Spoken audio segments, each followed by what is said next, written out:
Woman from California is recognized. I'm prepared to close. No? The gentleman from Alabama has the right to close, so the gentlewoman is recognized. Okay, great.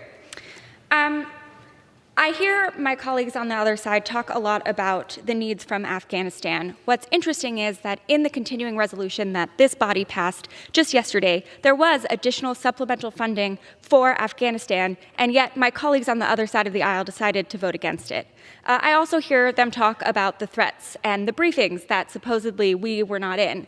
I sit on both the Foreign Affairs and Armed Services Committee. I assure you, I've been to every single one of those classified briefings on the threats. I am very aware of the threats. But we need to dispel the notion that our ability to respond to the threats depends solely on the size of our military. I'm honored to represent San Diego, a proud military community, and they don't need a larger budget.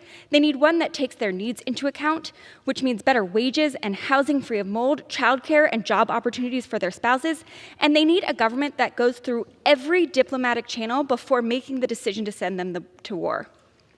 Earlier this month, Vice Chair of the Joint Chiefs of Staff, General John Hyten, asked, "Do you think any taxpayer in this country would believe that for $700 billion a year, we can't have a great defense?" Hyten said, "We should be able to, and it's crazy that we can't." He's right. It is crazy, and more of us need to be willing to say what everyone knows is true.